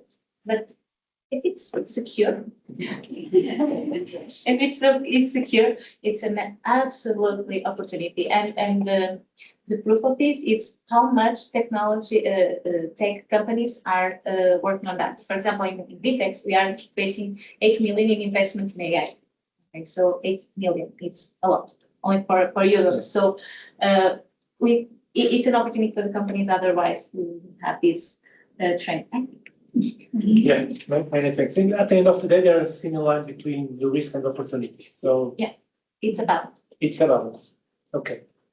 So that's all. I've done all the questions to you. Many thanks for your fantastic answers. And I would like to ask if yes, some question. Okay. So my question is to Mr. Alexander. So if I understood correctly, your company develops an AI that is specialized on marketing. No, we do not develop an AI tool. We use existing AI tools which are on the market to help our clients we work with, get a sustainable growth out of that. Not only are we using it directly in our job with them, we're also trying to show and showcase how we can use it internally for processes, to optimize, and maybe out of that find a little bit more time for their employees to focus on things which go more in the creative and strategical part, because implementing it for repetitive tasks, again, for example, which might take you 20, 40 hours per week, depending on the scale of your business, can be done and downgraded to half an hour or an hour. I mean, ChatGPT will spit it out in seconds, but you should still double check. Sure, right? Another question, which is, let's suppose a company with which you are working with wants to create a marketing campaign based on its information. Do you have any filter on that? Or you just accept the input that they do? Well, first of all, it's a good question. You got to start from somewhere, right? Yeah.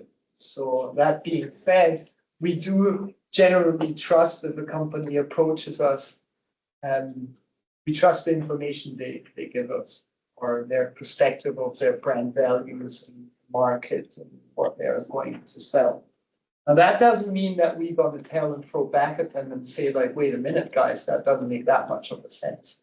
That's the one thing.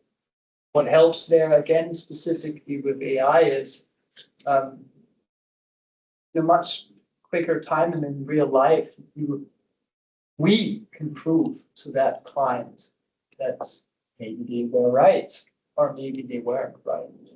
Or let's throw all of your thousands of reviews into ChatGPT and let's try to find a pattern there of your clients maybe liking something or maybe disliking something, and then we can showcase to that client you have to present your product or service differently. Or maybe AI finds a pattern in those thousands of reviews, and you realize to tell the client, well, your product or your service is missing an important feature.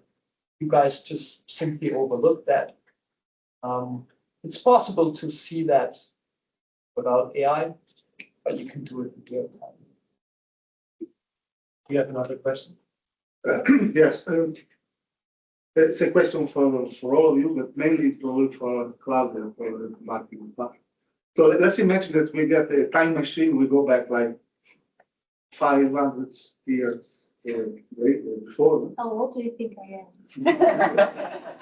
We bring with us a very supercomputer with a huge battery. Probably it would be useless, so you couldn't use to sell anything to these middle-aged people. So what I want to say is that all these data are not directed to describe people, but it's the digital image of people which has been created along the last decades by the internet, Facebook, and social, whatever. So, and then what I see in the near future is that this digital image became dominant. And probably it's like a retroactive feedback, so it became saturated. So the AI is producing digital people and analyzing digital people. So then real people became not so important anymore. I don't know. What would you think? Well, that is an avatar view of people that AI analyzes, right? It's kind of philosophic because if we think what AI analyzes, it's a behavior that we have, for sure in digital, if we're talking in e-commerce, of course. But it's always a human being that is on the other side. Okay, so for example, we have. Can you be sure that? Can be sure. That there is a. If it's a reviews written by AI, you get internet pages written by AI, everything. I don't think it's that dark side on the AI. I don't think that people or even the internet is going to use on that. What you're saying, just be clear. It's like I will not trust in a rate of a restaurant, for example, because the reviews that are there are AI. That's my case, yes. Yes. Maybe we can think about it. When we think about it, okay, maybe AI is like not used on the right way because it's faking. But if we didn't have AI, we have that issue too. Because sometimes we see a restaurant that is really good because it has a great diner room, but the kitchen is terrible. Cockroach. So I think we always have this perception of what is real and what is digital and how to make it pretty, okay? But I believe that the rates that is going to have to our e-commerce, what we see now is the AI is helping to take off those not human reviews actually, and something that just gets a 1 star in the Google or whatever. So I think AI can help to figure it out if it's fake or not. You see, and when it's done right. So it was what we were talking here. It's like, okay, we can use the AI for the bad things, but we can use AI to fix the bad things too, because well, that's everything in the world. We can use one thing for good or for bad. And I think AI can help us to fix things. So I don't think there is, okay, it's a human or it's AI. I don't think today that is quite an issue, but when we face it, I think AI can bring it to the other side and bring to the, not the dark side of the thing. Sorry if I answer your. That's fine. Yeah. Okay. You have another question? Good. Thank you for your time. Talking about this topic in particular now, there's a theory on the internet right now that is the dead internet theory, that they show a graphic, they show the contents of all the internet, that the content produced by AI is increasingly exponentially. So I think 1 month ago, the graphs intercepted, so there's now more content made by AI than made by humans. And the problem about this, it's not that AI is completely wrong, it's about the probabilities. As Professor Fantoni was talking, AI has an error rate about 30%. So the data collected and the data on the internet is driving towards that 30% error rate. That is a lot bigger than the error made by human produced. That comment, and now the question, how am I speaking? We've been seeing a growing on AI lately. And it's been talked in the street that jobs like illustrators, architects, marketing are being replaced by AI. But as Mr. Alexander stated, these jobs are not being replaced. The people will be continuing to work.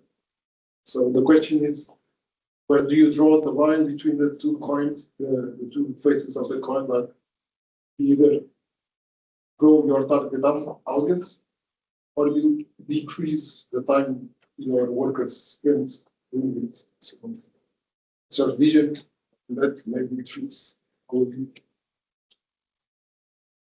A good one there. I mean, it's inevitable that it will even increase more, and hopefully the 30% will go drastically down over its machine learning by itself in a sense. Now, as I stated before, we do believe that it's not replacing your job necessarily in some niches of industry right now. But as we all know, we can't look into the future. So we can't tell you, in a sense, whether that will stay like that or it will happen. Now, it is a revolutionary thing happening. And I think we heard it before. It's either you take it, in a sense, sail with it, and try to boost your business with it, or you're not. Now, whether the outcome is good for you or maybe not that good, you can't predict that. My prediction in general is you should implement it, especially in marketing, and then also a lot of other industries and verticals by now. And there's no way around it. But again, where do you draw the line with your employees when it comes to things like that? Again, as mentioned, I'm a straight believer of the fact that definitely implement it in repetitive tasks, still double check it and review it, what it's spitting out, and use that generated free time for the employees to focus on some more strategical or creative parts. Or let's go a little bit further in a couple of years. Maybe, just maybe, it still generates the same level of revenue worldwide. Let's keep it simple, which is fairly good for a majority of humans on the planet. But it generates a little bit more free time. What does that mean? And those humans can spend more time on actual things we maybe like. An average maybe 1-2 hours per employee per day. Instead of like just sitting and doing a reporting for 2-3 hours per day, you can go on your bike, you can cycle. Now that is again just a prediction of we don't know what. And it demands that wealth is still increasing because of that implementation and increase of AI. But again, there are opportunities which can even help you in a mental state because you get more free time. So it's a hard question to answer since it's the future and we will never be able to answer it in a correct way because we can't look into the future. Alex, I think I don't agree with you because I think actually,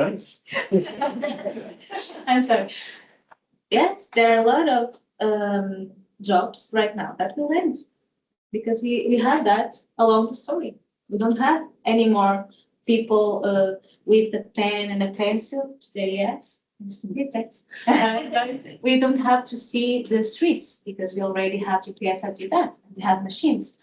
And from all the era that we have, new jobs come in.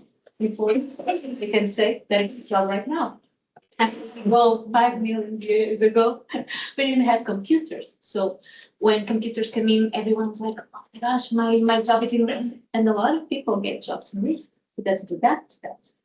So yes, it's going to happen. Yes, we will have maybe the 30% will increase, but I hope we can say, no. ChatGPT is not that the answer. The answer is not the first king in Portugal. Dom Dinis, it was Alfonso Henrique. So we teach the AI to help us and to decrease that number, to be reliable, or we can trust it. But it's an absolutely essential for me. Yes, we will have jobs that will be replaced. We will have jobs that will be better, and we will have new jobs. And we see that for a lifetime. Sorry. To jump into, I agree with you on that. I was just saying right now, I don't believe it's that much of a replacement. Of course, there is already parts right now, and there will be even more and more in the future. But what I was trying to point out is it's up to you and your company whether how to handle that and drive with that opportunity or not. As you pointed out, a good example was the internet or the computer. Like, of course, millions of people had to either lose or change their jobs because of involvements like that and innovations. But that's the way it goes. Reinvent ourselves. Yeah. Exactly. The point is just to very short, is because we fear the unknown, and AI is an unknown field for us. We don't have an answer for everything, so we are feared from the unknown. If we think about history, on the past, we ride by horses, then we start ride by cars, then we can travel with planes and improve our lives. Jobs change. Some ended, someone new started. And this is a way to progress. So AI, it's a path to progress, to improve our works. And we have to see the great part of that and try that to help us improve. Yes. You have another question? Okay. My name is Don Paul Marcos. I have a comment and a silly question. I do believe in AI. I'm studying AI. For me, it's more or less like writing. Everyone in the future has to know how to deal with AI. I think it's without comments that. Comment, I have read an article in the Spanish newspaper 2 or 3 days ago. The matter is known by everyone, but 3G has won the elections in the past. I think that can win elections in today because the people that know how to deal with AI, can do a lot of things. My silly question is, because of matters of security, why we don't everyone make a fake profile to deal with the stuff? My name is João Paulo, and I create a profile like Mario Antonio, and I do the questions more or less like João Paulo, but AI answered to Mario Antonio, and I never got, I don't remember the word. I navigating the internet, sorry. Yeah. That's linked to the catfish, right? When we have a different profile than it's our own. I would like to have point of view here for the security. Yes, and it already exists because it's. But I want to say to stay in the internet with good answers from the AI with a fake profile. I'm not want to trick the AI. I want to save my profile, my Personal data, yes, like in the sense, so what? myself, Okay. my identity. Is a danger if Yeah, same. I'm copying my information, my personal information, and giving that to the internet or to AI profile that I don't know where the data is and it will be used. But we are facing a challenge in organizations because we have a lot of remote work. And we interview people and we contract people that we never speak in person. And we have cases, and this is true, that in some companies, we are contracting people that do not exist, that have fake profiles, and they are working for 3, 4, or 5 companies at the same time because they have different laptops.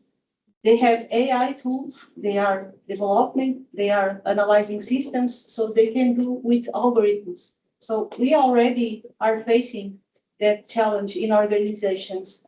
We have to be careful about who we contract. So I don't know if it is at the point, but we already. I don't want to trick the system. I want to protect myself. So I born a guy named what else, and act as João Paulo, it's my name, but with another name, because I received 20 phone calls from giving me an offer, a job, brilliant investment.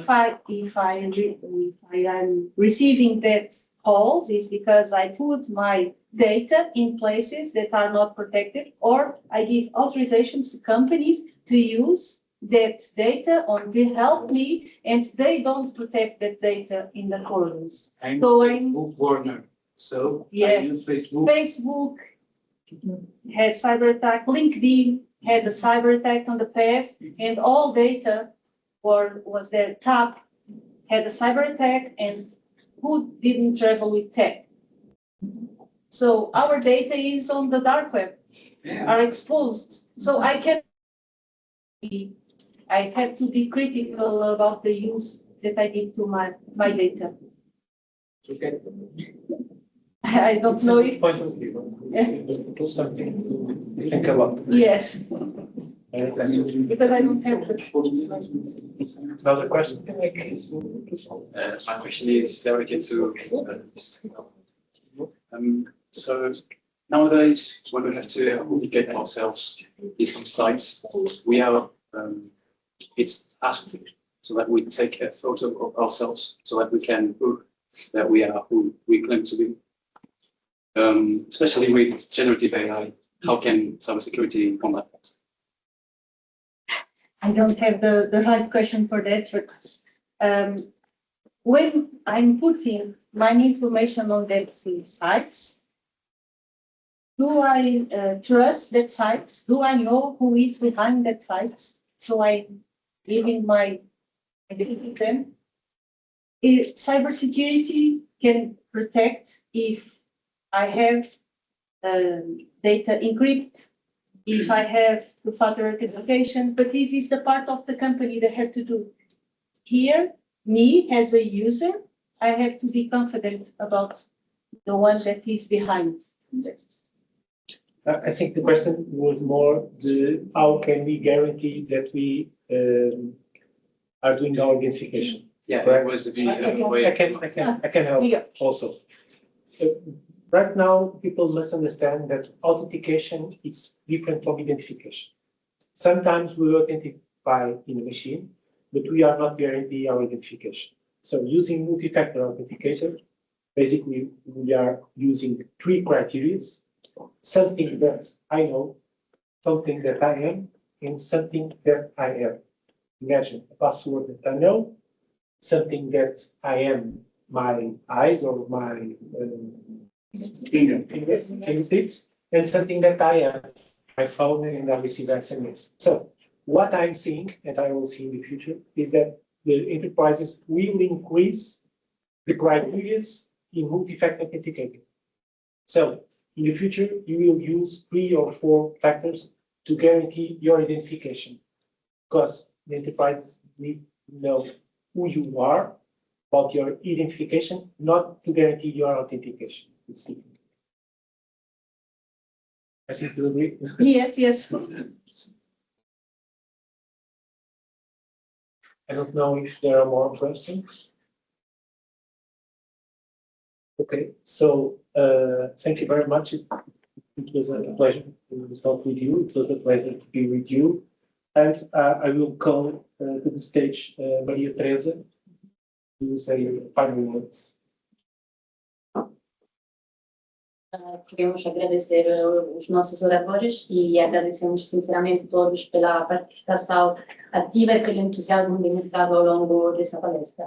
Um agradecimento especial para os professores do ISEL que nos apoiaram desde o primeiro momento e que demonstraram uma colaboração e disponibilidade que tornaram essa iniciativa possível. Organizar a Espetália para nós foi não apenas um desafio, mas foi uma grande honra. E esperamos que este percurso, com a palestra dedicada à ciência e inovação, tenha que representa, são temas que representam o espírito de colaboração e do futuro que desejamos promover entre Itália e Portugal. Um agradecimento muito especial também para a Ecásia, por ter acolhido com entusiasmo a nossa proposta e por todo o suporte que nos ofereceram para a concretização desse projeto. E esperamos que este evento tenha contribuído para reforçar o intercâmbio cultural, acadêmico e científico entre esses 2 países e que possa ser o início de novas e frutíferas colaborações. Obrigada.